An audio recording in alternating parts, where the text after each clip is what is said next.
Olá, que bom que você está aqui. Se é a sua primeira vez no canal, o importante é o que importa, seja muito bem-vindo. E se você já acompanha, sabe que essa semana vai ser diferente de tudo que a gente geralmente faz por aqui. Nos próximos 8 dias, eu e você vamos caminhar juntos por uma das histórias mais intensas da humanidade. Vamos olhar para a cruz de Jesus através dos olhos de pessoas que estavam lá, que viram tudo bem de perto e que cada uma, do seu jeito, precisaram decidir o que fazer com aquilo que testemunharam. O nome dessa série é Testemunhas da Cruz.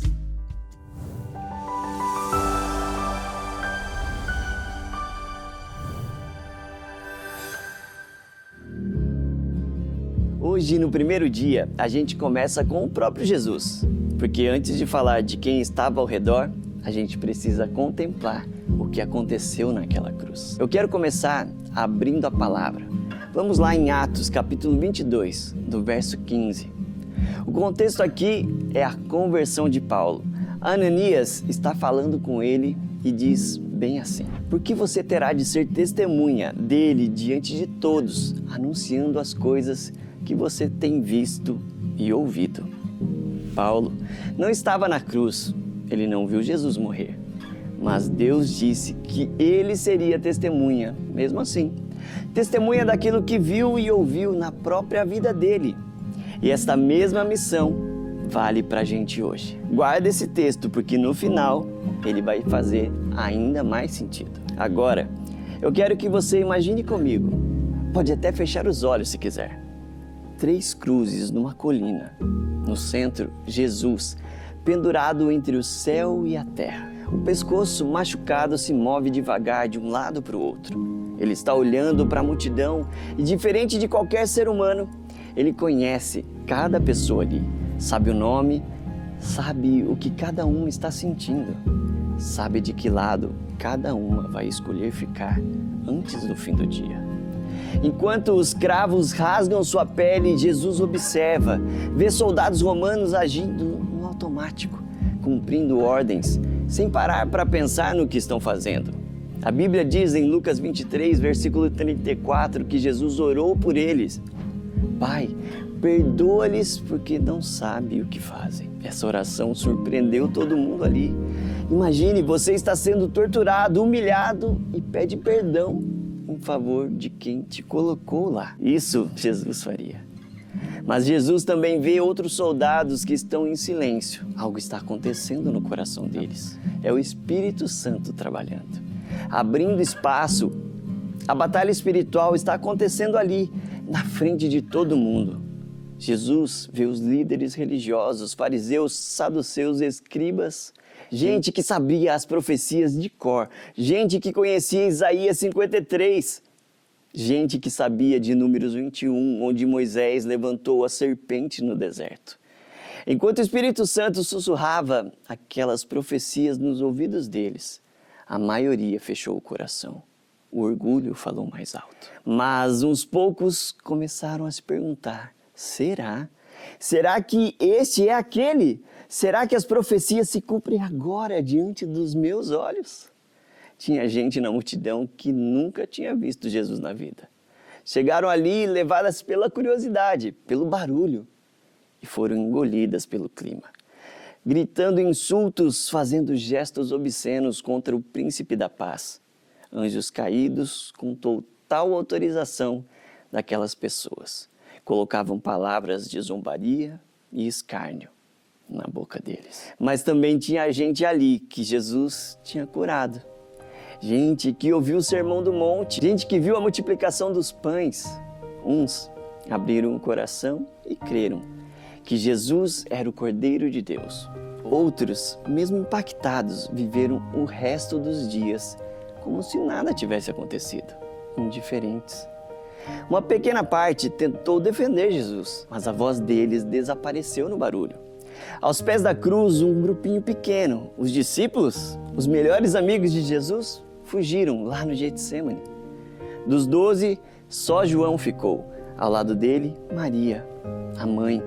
acompanhada de outras mulheres corajosas que seguiam, serviam e amavam Jesus. Imagina o que Cristo sentiu quando viu amor no olhar delas. Agora, eu preciso falar com você. Vamos ser honestos. O que você faria? Rejeitaria Jesus?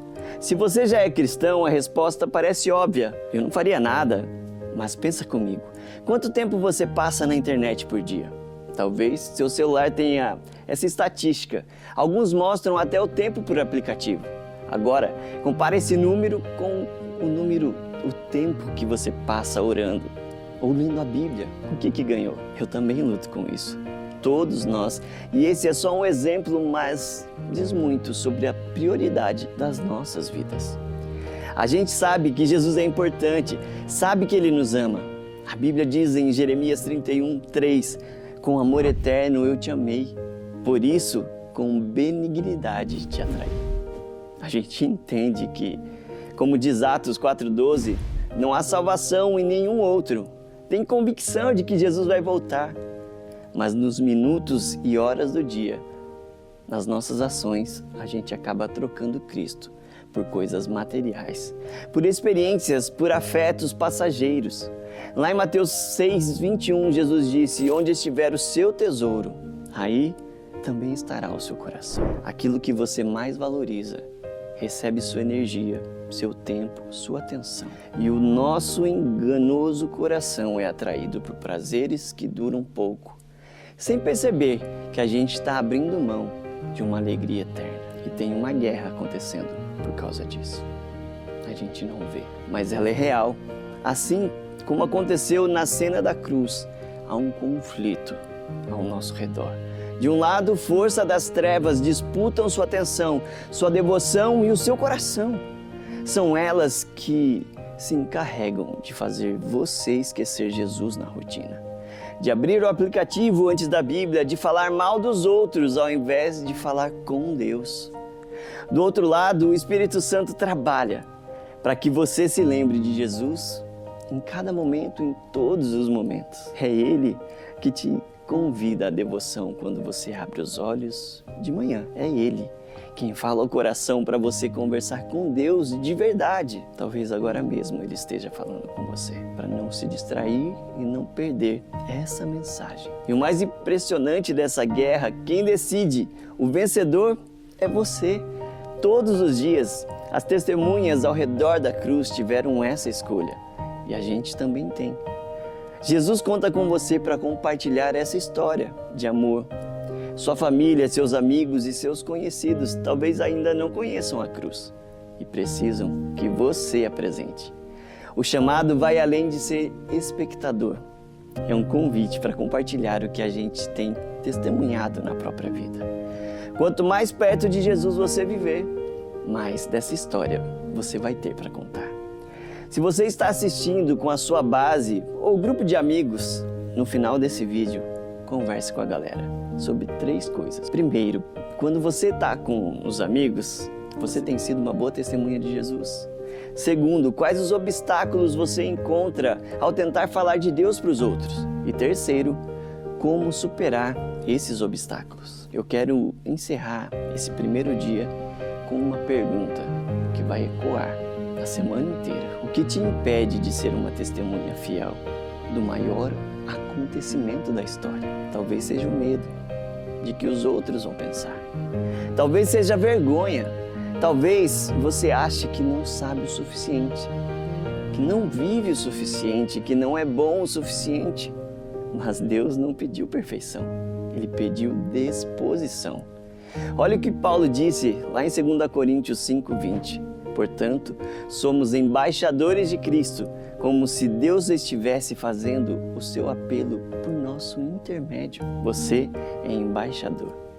Você representa Jesus onde você pisa, na escola, no grupo de amigos, na família.